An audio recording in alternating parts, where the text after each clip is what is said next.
Welcome everyone, and thank you for joining us today. I'm pleased to introduce our presentation titled Funeral Prayer for the Suicided.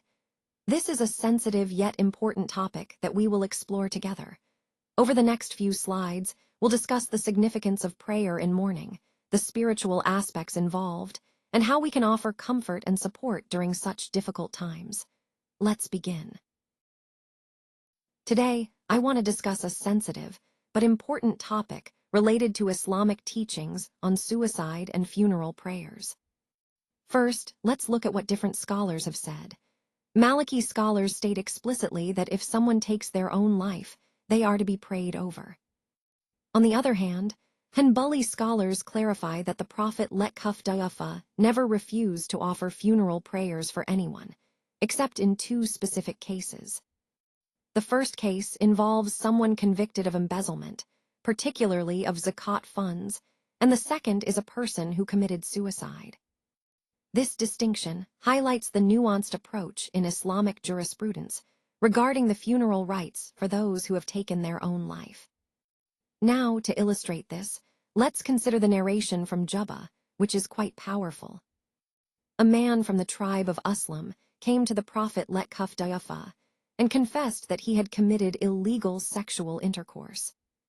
The Prophet initially turned away from him until the man bore witness against himself 4 times. When asked if he was mad, the man said no, and when asked if he was married, he said yes. Based on this, the Prophet ordered that he be stoned to death, and the execution took place at the Mu'tazila. Interestingly, when the stones troubled him, he tried to flee, but he was caught and stoned until he died. Despite this, the Prophet spoke well of him and still offered his funeral prayer. This narration underscores the importance of compassion and forgiveness in Islamic law, even in cases involving severe sins. Connecting this to our main theme, it reminds us that while certain acts are punishable, the dignity of the individual remains important in Islamic practice. Understanding these nuances helps us appreciate the balance between justice and mercy in our faith. Today, I want to shed some light on an important aspect of Islamic funeral practices, especially in challenging situations. As many of you know, Islamic scholars generally agree that offering a funeral prayer, or janazah, is a fundamental part of our faith. However, there are some nuanced opinions when it comes to individuals who have committed serious sins, such as embezzlement of public funds or even suicide. According to Fiqh as-Sunnah, Volume 4, page 49, most scholars believe that a funeral prayer may still be offered for someone who has been convicted of these acts. This highlights a key point. Despite the gravity of such sins, the act of offering prayers can still be valid and meaningful.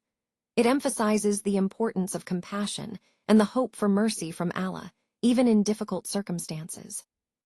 Now, specifically addressing the topic of suicide, which is a sensitive and complex issue, some rulings suggest that if a person is sentenced to death for such an act, the funeral prayer might still be permissible.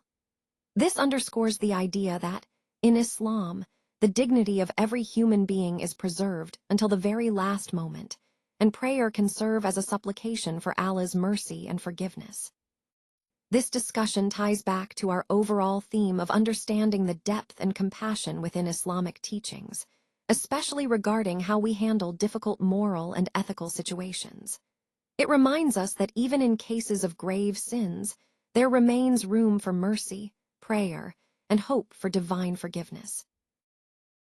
Now, let's look at some of the key sources that guide our understanding of Islamic jurisprudence and practice.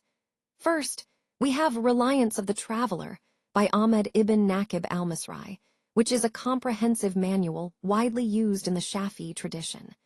It provides detailed guidance on daily worship and personal conduct.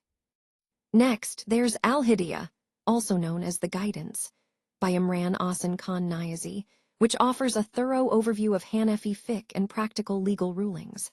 This book helps us understand how Islamic law is applied in various contexts. We also have the Risala, a treatise on Maliki fiqh by Abdullah ibn Abi Zayd al-Qayrawani. It's foundational for Maliki jurisprudence emphasizing the importance of the Quran and Sunnah in legal rulings. Then there's the Fiqh of Worship, which is a commentary on Ibn Qudama's famous work, Umdat al-Fiqh, by Dr. Haytham al-Hajj. This helps clarify the intricacies of worship practices across different schools. Additionally, Fiqh as-Sunnah by Al-Sayyid Sabiq offers a practical approach to daily Islamic rulings, making it accessible for Muslims seeking to deepen their understanding. We also reference hadith from Sunnah, providing authentic sayings of the Prophet Muhammad, peace be upon him, that underpin these legal rulings. And finally, Hisnul Muslim, a well-known compilation of supplications and invocations, helps us incorporate remembrance and worship into our daily lives.